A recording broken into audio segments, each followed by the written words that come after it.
غم نہ کر رب تجھے برباد نہ ہونے دے گا، غم نہ کر رب تجھے برباد نہ ہونے دے گا، تیرا دشمن بڑا نادان۔ حضرات، یہ عربی کیلنڈر کا 8واں مہینہ ہے۔ اس مہینے کو ہم شعبان کے نام سے جانتے ہیں۔ اللہ تبارک و تعالیٰ نے یہ جو دن بنائے ہیں، اور اللہ تبارک و تعالیٰ نے یہی چالو کر دو،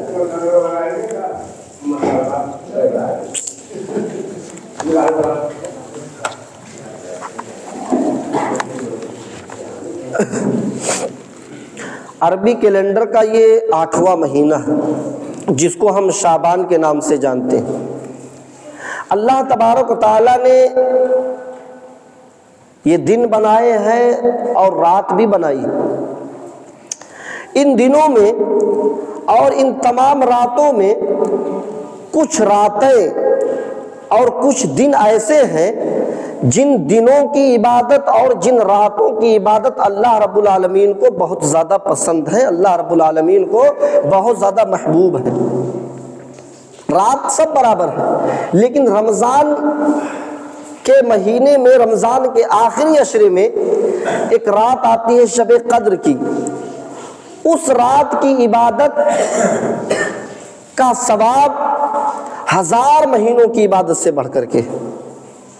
اللہ رب العالمین نے اس رات کی فضیلت میں پوری ایک سورت نازل کر دی اور فرمایا انا انزلناہ فی لیلۃ القدر وما ادراک ما لیلۃ القدر لیلۃ القدر خیر من الف شہر تنزل الملائکۃ والروح فیہا باذن ربہم من کل امر سلام ہی حتی مطلع الفجر۔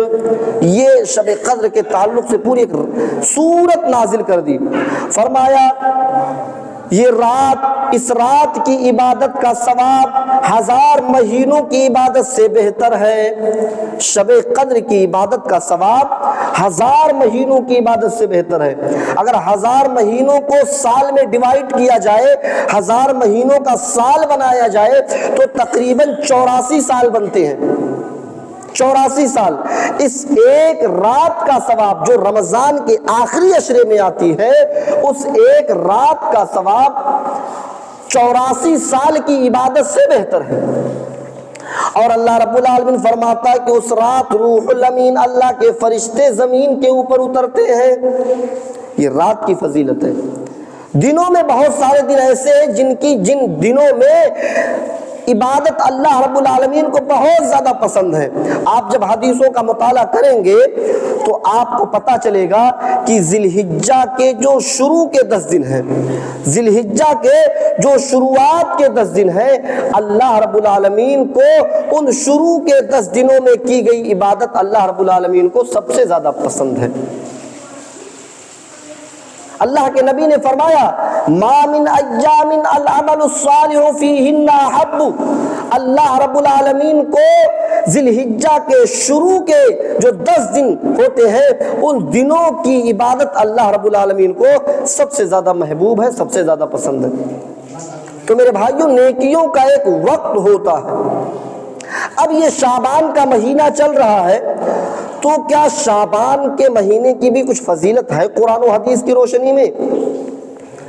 شعبان کا جب مہینہ آتا ہے اور شعبان کی جب 15ویں تاریخ آتی ہے تو مسلمانوں کے گھروں میں بہت خوشی کا ماحول ہوتا ہے۔ لوگوں کے گھروں میں حلووں کے پکوان پکتے ہیں، روزے بھی رکھتے ہیں، رات میں شب قدر کی طرح جاگتے بھی ہیں، تلاوت بھی کرتے ہیں، قبروں کی زیارت بھی کرتے ہیں۔ اس کا قرآن و حدیث میں کیا ثبوت ہے؟ میرے بھائیوں، شعبان کے مہینے کی فضیلت تو ہے، لیکن ان سارے خرافات کا قرآن و حدیث سے کوئی ثبوت نہیں ہے کہ 15ویں تاریخ کو روزہ رکھا جائے، اس کی رات میں چراغاں کیا جائے، قبروں کی زیارت کیا جائے۔ اس چیز کا ثبوت قرآن و حدیث کی صحیح کتابوں میں آپ کو نہیں ملے گا۔ ہاں، حضرت اسامہ ابن زید رضی اللہ تعالیٰ عنہ اللہ کے نبی صلی اللہ علیہ وسلم سے پوچھتے ہیں، اے اللہ کے نبی، اراکا تصوم شہرا لم اراکا تصوم شعبانا، اے اللہ کے نبی آپ جتنا روزہ شعبان کے مہینے میں، یہ جو مہینہ چل رہا ہے شعبان کا مہینہ چل رہا ہے، حضرت اسامہ اللہ کے نبی سے پوچھتے ہیں اراکا تصوم شعبانا لم اراکا تصوم شہرا، اے اللہ کے نبی میں دیکھتا ہوں کہ آپ جتنا روزہ شعبان کے مہینے میں رکھتے ہیں اتنا آپ سال بھر کسی اور مہینے میں اتنا روزہ آپ نہیں رکھتے۔ اللہ کے نبی نے کیا جواب دیا؟ اللہ کے نبی نے فرمایا، اے اسامہ یہ شعبان کا مہینہ یہ وہ مہینہ ہے، یہ شعبان کا مہینہ یہ وہ مہینہ ہے جو رمضان اور رجب کے بیچ میں آتا ہے۔ یہ شعبان کے بعد رمضان، شعبان سے پہلے رجب کا مہینہ۔ اللہ کے نبی نے فرمایا، اے اسامہ یہ شعبان کا مہینہ یہ رجب اور رمضان کے بیچ میں آتا ہے۔ رمضان کی فضیلت تو سب کو معلوم ہے کہ کتنا فضیلت والا مہینہ ہے۔ رمضان کے مہینے میں نیکیوں کا ایک ماحول ہوتا ہے، رمضان کے مہینے میں لوگ روزہ رکھتے ہیں، رات میں تراویح کی نماز پڑھتے ہیں، نیکیوں کا ایک ماحول ہوتا ہے، لوگ نیکی کا کام زیادہ کرتے ہیں رمضان کے مہینے میں۔ اور شعبان سے پہلے جو رجب کا مہینہ ہے، اللہ تعالیٰ کے جو 12 مہینے ہیں، 12 مہینوں میں اللہ تعالیٰ کے 4 حرمت والے مہینے ہیں، ان 4 حرمت والے مہینوں میں سے ایک رجب کا بھی مہینہ ہے۔ لوگ رجب کے مہینے کا احترام کرتے ہیں، لوگ رجب کے مہینے کو مقام دیتے ہیں، اس رجب کے مہینے میں گناہوں سے بچتے ہیں۔ تو اللہ کے نبی نے کیا فرمایا کہ رجب اور رمضان کے بیچ میں یہ شعبان کا مہینہ پڑتا ہے، اس مہینے میں لوگ غفلت زیادہ کرتے ہیں، اس مہینے میں لوگ غفلت زیادہ کرتے ہیں۔ اور اللہ کے نبی نے فرمایا ہے اسامہ یہ شعبان کا وہ مہینہ ہے، اسی مہینے میں ہم جو سال بھر عمل کرتے ہیں وہ عمل اسی مہینے میں اللہ تعالیٰ کے ہاں پیش کیے جاتے ہیں۔ شعبان کے مہینے میں ہم سال بھر جو بھی گناہ اور نیکی کیے رہتے ہیں وہ سارے اعمال اللہ تعالیٰ کے پاس پیش کیے جاتے ہیں۔ اللہ کے نبی فرماتے کہ میں شعبان کے مہینے میں کثرت سے زیادہ روزے اس لیے رکھتا ہوں کہ تاکہ جب شعبان کے مہینے میں میری نیکی اللہ تعالیٰ کے پاس لے کے جایا جائے اور اللہ تعالیٰ میری نیکیوں کو دیکھے تو اللہ سمجھ جائے، اللہ کہے کہ میرا بندہ روزے سے تھا، میرا بندہ میرے لیے اپنی خواہشات کو چھوڑے ہوئے تھا، میرا بندہ میرے لیے بھوکا تھا پیاسا، تو اللہ بھی میرے اوپر نظر کرم کرے۔ یہ شعبان کی فضیلت ہے۔ اللہ کے نبی اس مہینے میں کثرت سے روزہ رکھتے تھے۔ اس حدیث سے یہ مسئلہ معلوم ہوا کہ شعبان کے مہینے میں اللہ کے نبی زیادہ روزہ رکھتے تھے، 15ویں شعبان کو خاص کر کے نہیں۔ 15ویں شعبان کی کوئی، جو 15ویں شعبان کو شب برات کے نام سے کہا جاتا ہے، قرآن و حدیث میں شب برات کا کوئی لفظ ہی نہیں ملے گا آپ کو، یہ عربی اور فارسی لفظ ملا کر کے بنایا گیا ہے، شب برات بنا ہے۔ شب برات کا لفظ قرآن و حدیث میں کہیں ملے گا ہی نہیں آپ کو۔ تو اس حدیث سے کیا معلوم ہوا کہ اللہ کے نبی اس مہینے میں کثرت سے روزہ رکھتے تھے، اور یہ وہ مہینہ ہے کہ اس مہینے میں لوگ غفلت برتتے ہیں، شعبان کے مہینے میں لوگ غفلت برتتے ہیں۔ اب آپ ہی بتائیے، جس گاؤں میں فجر کی نماز کا کوئی رواج ہی نہ ہو، جس گاؤں میں فجر کی نماز کوئی پڑھتا ہی نہ ہو، اس گاؤں میں اگر کوئی شخص فجر کے وقت اٹھتا ہے اور جماعت کے ساتھ نماز پڑھتا ہے، گویا وہ بہت بڑا جہاد کا کام کر رہا ہے کہ پورا گاؤں سو رہا ہے، وہ اکیلے فجر کی نماز پڑھ رہا ہے۔ جس معاشرے میں، جس سماج میں عورتیں بے پردہ گھومتی ہو، پردے کا کوئی رواج نہ ہو، ایسے سماج میں، ایسے معاشرے میں اگر ہماری مائیں اور بہنیں اپنے آپ کو پردے میں رکھتی ہو، اپنے آپ کو چھپا کر کے رکھتی ہو، گھر سے نکلتی ہو تو اسلامی قوانین پر عمل کرتے ہوئے اپنے آپ کو حجاب میں چھپا کر کے نکلتی ہو، تو یہ بھی بہت بڑا نیکی کا کام ہے۔ جس معاشرے میں نوجوان کو اپنے چہرے پر داڑھی رکھنا معیوب سمجھا جاتا ہو اور جو نوجوان داڑھی رکھتا ہو وہ احساس کمتری کا شکار ہوتا ہو، ایسے ماحول میں اگر کوئی نوجوان اپنے چہرے پر داڑھی رکھتا ہے، اپنے چہرے پر داڑھی سجاتا ہے، گویا وہ بہت بڑا کام کر رہا ہے۔ تو میرے بھائیوں، شعبان کے مہینے میں لوگ غفلت برتتے ہیں، اس مہینے میں اگر اپنے نبی کی سنت کو تازہ کیا جائے تو یہ بہت بڑا نیکی کا کام ہے۔ اس حدیث سے دوسرا مسئلہ معلوم ہوا۔ تیسرا مسئلہ اس حدیث سے یہ معلوم ہوا کہ شعبان کا ہی وہ مہینہ ہے جس مہینے میں ہمارے اور آپ کے اعمال، سال بھر جو اعمال ہم کرتے ہیں وہ اعمال اللہ تعالیٰ کے پاس پیش کیے جاتے ہیں۔ اور چوتھا مسئلہ یہ معلوم ہوا کہ اللہ کے نبی جناب محمد الرسول اللہ صلی اللہ علیہ وسلم اللہ کا کتنا خوف کھاتے تھے، اللہ سے کتنا ڈرتے تھے کہ شعبان کے مہینے میں اس لیے زیادہ روزہ رکھتے تھے کہ تاکہ جب میرے اعمال اللہ تعالیٰ کے پاس جائے، میرا اعمال جب اللہ تعالیٰ دیکھے تو کہے یہ تو میرا بندہ روزے سے تھا، میرا بندہ میرے لیے بھوکا تھا، میرا بندہ میرے لیے پیاسا تھا، میرا بندہ میرے لیے اپنے خواہشات کو چھوڑے ہوئے تھا، تو اللہ بھی میرے اوپر نظر کرم کرے۔ یہ شعبان کے مہینے کی فضیلت ہے۔ ایک اور حدیث دیکھیے، بخاری کی روایت ہے، امی عائشہ اس حدیث کی راوی ہے، فرماتی ہے ما رأیت النبی صلی اللہ علیہ وسلم استکمل صیام شہرا۔ امی عائشہ فرماتی ہیں کہ اللہ کے نبی پورے مہینے کا رمضان کے علاوہ کبھی روزہ نہیں رکھتے تھے، اگر پورے مہینے کا روزہ رکھتے تھے تو صرف رمضان کا، رمضان کے علاوہ پورے مہینے کا روزہ کسی مہینے میں نہیں رکھتے تھے، چھوڑ چھوڑ کر کے رکھتے تھے۔ وما رأيته اکثر کثیرا فی شعبان شہر، لیکن اللہ کے نبی شعبان سے زیادہ کسی مہینے میں روزہ نہیں رکھتے تھے، روزہ پورے مہینے کا روزہ صرف رمضان میں رکھتے تھے، اور رمضان کے علاوہ اگر کسی مہینے میں سب سے زیادہ روزہ رکھتے تھے تو شعبان کے مہینے میں روزہ رکھتے تھے۔ یہ شعبان کی فضیلت ہے، کیونکہ اس مہینے میں ہمارے اور آپ کے اعمال پیش کیے جاتے ہیں میرے بھائیو اللہ رب العالمین کے پاس۔ ہم نے کیا کیا؟ ہم نے اس کو خاص کر دیا ایک دن، 15ویں شعبان کو روزہ رکھیں گے تو ہم 15ویں شعبان کو ہی رکھیں گے، قرآن پڑھیں گے تو صرف 15ویں شعبان کو، تہجد پڑھیں گے تو صرف 15ویں شعبان کو۔ میرے بھائیوں، کسی عمل کو کرنے کے لیے ہمیں اس کی دلیل کی ضرورت ہوتی ہے۔ اگر ہم یہ عمل کر رہے ہیں تو کیا یہ چیز نبی سے ثابت ہے؟ نبی اکرم نے یہ چیز کی؟ اگر کی ہے تو ہم بھی کریں گے، اور نہیں کیے تو ہم کون ہوتے کرنے والے؟ کیونکہ یہ دین تو نبی اکرم کے دور میں ہی مکمل ہو گیا تھا۔ یہ دین اسلام آج سے 1400 سال پہلے ہی مکمل ہو گیا تھا۔ اللہ تعالیٰ نے قرآن کریم میں اعلان کیا، الیوم اکملت لکم دینکم واتممت علیکم نعمتی ورضیت لکم الاسلام دینا۔ اے محمد صلی اللہ علیہ وسلم، میں نے آپ کے لیے آپ کے دین کو مکمل کر دیا، میں نے آپ کے لیے آپ کے دین کو مکمل کر دیا، اور میں نے اپنی نعمتوں کا اتمام کر دیا، اور میں اسی دین سے، دین اسلام سے راضی بھی ہو گیا، خوش بھی اسی دین سے ہوں۔ اب اسلام ہی تم لے کے آؤ گے تو کامیاب ہوگے، اسی دین سے راضی ہوں۔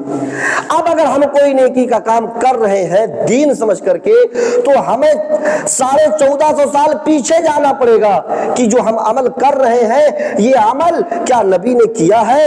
جو عمل ہم کر رہے ہیں کیا اس عمل کو نبی اکرم نے کرنے کا حکم دیا ہے؟ اگر نبی نے کیا ہے، اگر نبی نے کرنے کا حکم دیا ہے تو ہم کریں گے، اور اگر نہیں حکم دیا ہے اور نہیں کیا ہے نبی نے، اس کے بعد بھی اگر ہم کر رہے ہیں تو یہ سمجھ لیجئے کہ ہم نے دین کو مکمل نہیں سمجھا۔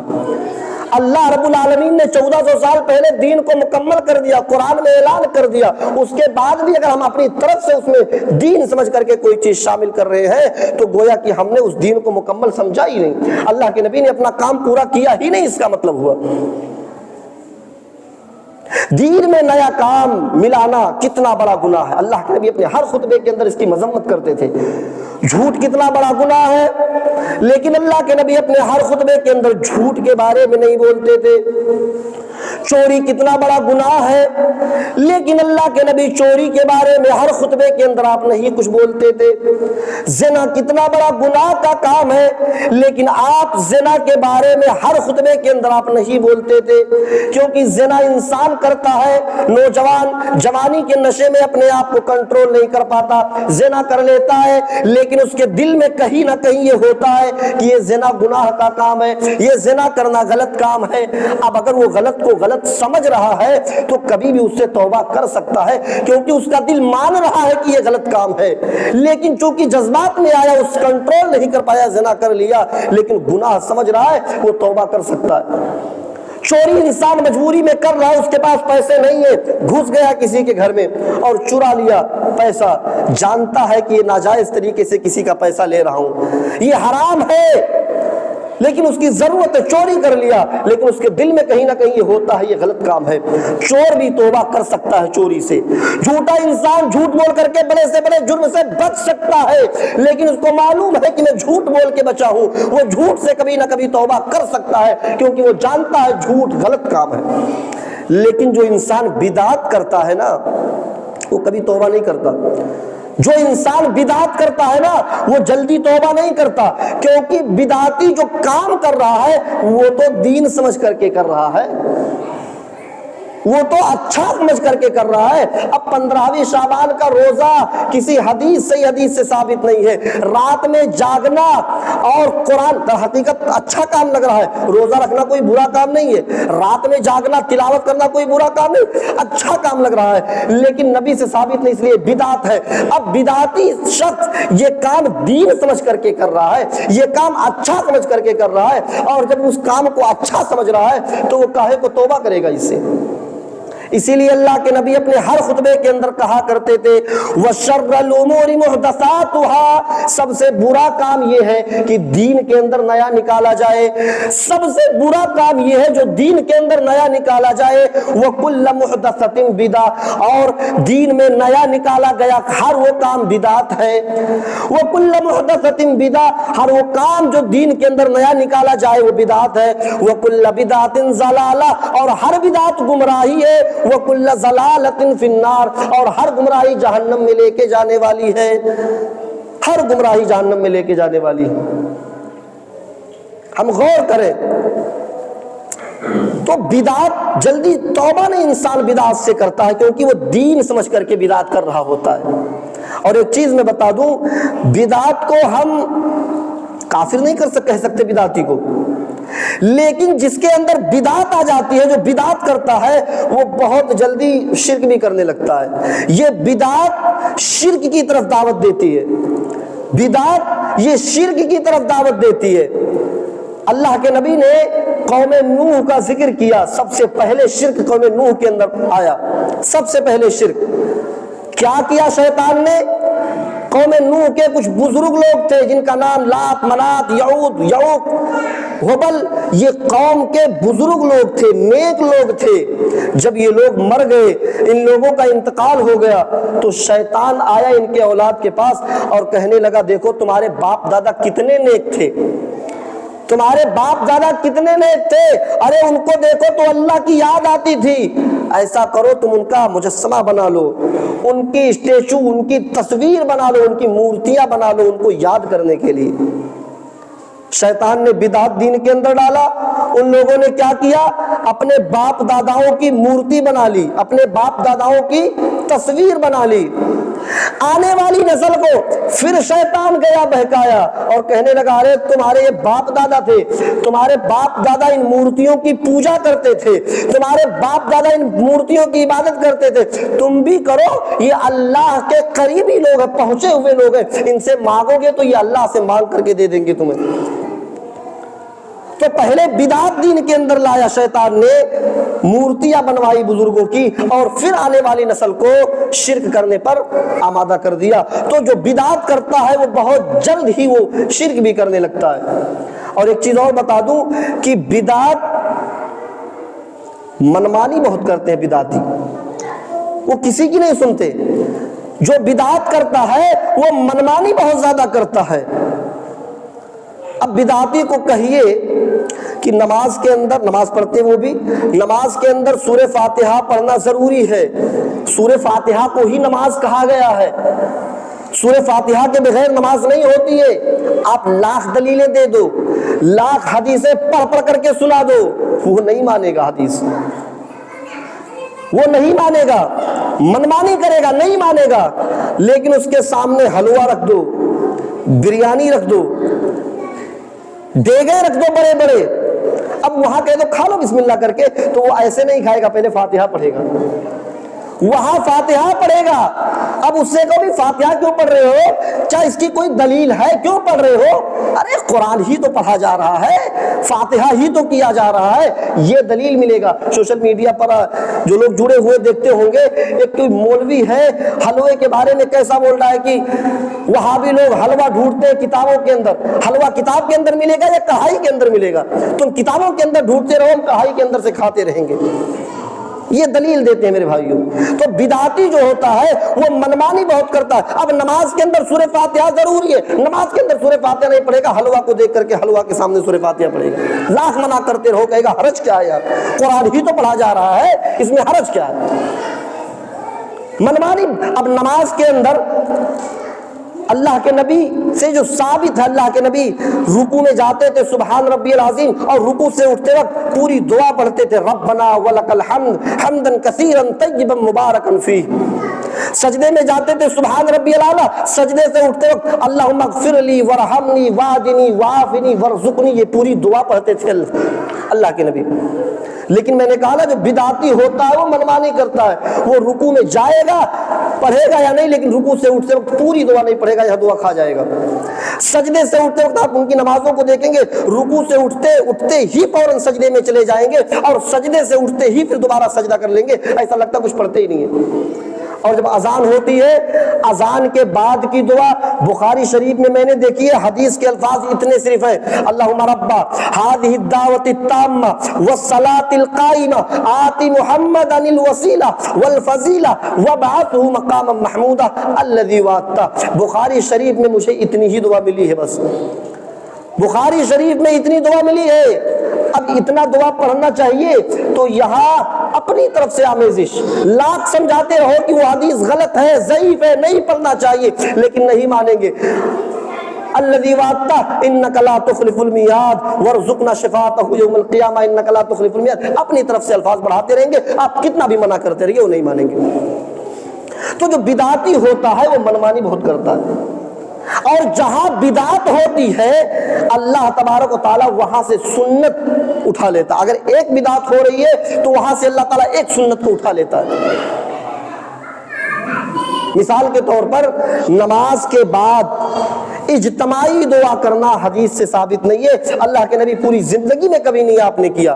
نماز کے بعد آپ بعض مسجدوں میں چلے جائیے تو اجتماعی دعا ہوتی ہے، امام دعا کرے گا اور سارے لوگ آمین آمین بولیں گے، یہ دعا کسی صحیح حدیث سے ثابت نہیں ہے۔ اب دین کے اندر اس کو دین سمجھ کر کے بدعت لائی گئی، اجتماعی دعا کی جانے لگی، اللہ تعالیٰ نے کیا کیا، وہاں سے ایک سنت کو اٹھا لیا۔ سنت کیا ہے؟ اللہ کے نبی جب بھی سلام پھیرتے تھے، فرض نماز کے بعد جب سلام پھیرتے تھے، السلام علیکم ورحمۃ اللہ، السلام علیکم ورحمۃ اللہ، آپ کیا پڑھتے تھے؟ اللہ اکبر، استغفر اللہ، استغفر اللہ، استغفر اللہ، اللہم انت السلام ومنک السلام تبارک یا ذا الجلال، اللہم لا مانع لما اعطیت ولا معطی لما منعت، آیت الکرسی، اللہ، یہ ساری دعائیں پڑھتے تھے۔ اب ہم نے کیا کیا؟ دین کے اندر بدعات کو شامل کی، اجتماعی دعا کو فرض سمجھ لیا، اجتماعی دعا کو ضروری سمجھ لیا۔ تو آپ دیکھیے نماز کے بعد فوراً اجتماعی دعا ہوتی ہے، اور اجتماعی دعا ہونے کے بعد جو سلام پھیرنے کے بعد کی دعا ہوتی ہے جو اللہ کے نبی برابر پڑھتے تھے، اس دعا سے لوگ غافل ہو جاتے اور دعا کرنے کے بعد فوراً سنت پڑھنے لگتے یا مسجد سے نکل جاتے ہیں۔ تو میرے بھائیوں، جہاں بدعت ہوتی ہے وہاں سے اللہ تعالیٰ اپنی سنت کو اٹھا لیتا ہے۔ اس لیے میرے بھائیوں بدعات سے بچو. بدعات تھوڑی سی بھی دین کے اندر آمیزش، ہم کوئی بھی عمل کریں ہم نبی کی طرف دیکھیں. کیا اس عمل کو اللہ کے نبی نے کیا؟ کیا اس عمل کو صحابہ نے کیا؟ حضرت نافع فرماتے ہیں کہ عبداللہ ابن عمر بیٹھے ہوئے تھے اور ان کے بغل میں ایک اور صحابی بیٹھے ہوئے تھے، ان کو چھینک آئی. عبداللہ ابن عمر کے بغل میں ایک صحابی اور بیٹھے ہوئے تھے، ان کو چھینک آئی. انہوں نے چھینکا اور چھینکنے کے بعد کہا الحمدللہ والصلاۃ والسلام علی رسول اللہ. کیا کہا؟ الحمدللہ والصلاۃ والسلام علی رسول اللہ. تمام تعریفیں اللہ کے لیے اور صلاۃ و سلام ہو جناب محمد الرسول اللہ صلی اللہ علیہ وسلم پر. حضرت عبداللہ ابن عمر نے جب یہ الفاظ سنے تو کہنے لگے میں بھی چاہتا ہوں کہ یہ الفاظ کہوں کیونکہ بڑے اچھے الفاظ ہیں. الحمدللہ تمام تعریفیں اللہ کے لیے، والصلاۃ والسلام علی رسول اللہ، اور درود و سلام ہو جناب محمد الرسول اللہ صلی اللہ علیہ وسلم پر. بڑا پیارا جملہ ہے، بڑا اچھا جملہ ہے. حضرت عبداللہ ابن عمر نے کیا فرمایا؟ میں بھی چاہتا ہوں کہ یہ دعا میں بھی پڑھوں، جب مجھے چھینک آئے تو میں بھی یہ دعا پڑھوں، لیکن میں نے ایسا نبی کو کرتے ہوئے نہیں دیکھا، ایسا عمل کرتے ہوئے نبی کو نہیں دیکھا. لہذا جتنا نبی نے سکھایا کہ جب بھی چھینک آئے تو کہو الحمدللہ علی کل حال، ہر حال میں اللہ کا تمام تعریفیں اللہ کے لیے. یہ دعا پڑھو، نبی سے یہی دعا ثابت ہے تو ہم یہی دعا پڑھیں گے. گرچہ ہمیں دیکھنے میں اچھا جملہ لگ رہا ہے الحمدللہ والصلاۃ والسلام علی رسول اللہ، لیکن یہ چیز نبی نے نہیں کی تو ہم کیوں کریں؟ میرے بھائیوں شعبان کا روزہ دیکھنے میں بڑا اچھا لگ رہا ہے کہ روزہ ہی تو رکھا جا رہا ہے. شعبان کی 15ویں تاریخ کو لوگ جاگ رہے ہیں، قرآن کی تلاوت کر رہے ہیں، بڑا اچھا کام کر رہے ہیں. لوگ قبروں کی زیارت کر رہے ہیں، بڑا اچھا کام کر رہے ہیں. لیکن ہمیں دیکھنا ہوگا کہ یہ چیز کیا نبی نے کی ہے، یہ چیز صحابہ نے کی ہے؟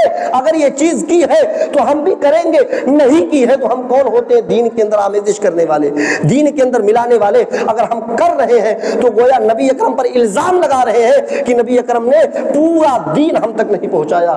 اور اللہ نے 1400 سال پہلے اعلان کر دیا الیوم اکملت لکم دینکم واتممت علیکم نعمتی ورضیت لکم الاسلام دینا. اے نبی ہم نے آپ کے لیے آپ کے دین کو مکمل کر دیا اور میں اپنی نعمتوں کو اتمام کر دیا اور میں اسی دین سے راضی اور خوش ہوں. میرے بھائیوں اب اس دین کے اندر ذرہ برابر بھی کوئی بڑھاوا نہیں ہو سکتا اور نہ کمی ہو سکتی ہے میرے بھائیوں. اسی لیے اللہ تعالیٰ نے فرمایا ما آتاکم الرسول فخذوہ، جو میرا رسول تمہیں دے اس کو لے لو، وما نہاکم عنہ فانتہوا، جس چیز سے روکے رک جاؤ. ہمیں وہی کرنا ہے جو نبی نے ہمیں دیا، ہمیں اس چیز سے رک جانا ہے جو نبی نے جہاں روکا. میرے بھائیوں اللہ تعالیٰ سے ہم دعا کرتے کہ الہ العالمین ہمیں ان تمام خرافاتوں سے بچنے کی توفیق عطا فرما. الہ العالمین ہمیں دین کی صحیح سمجھ عطا فرما اور ہمیں نیک عمل کرنے کی زیادہ سے زیادہ توفیق عطا فرما. الہ العالمین ہمیں ایک بنا، نیک بنا، اپنا اور اپنے نبی کا چاہنے والا بنا. جب تک تو ہمیں زندہ رکھ ایمان و اسلام پر، جب ہم سب کا خاتمہ ہو تو ایمان پر. اقول قولی ھذا استغفر اللہ لی ولکم ولسائر المسلمین فاستغفروہ انہ هو الغفور الرحیم.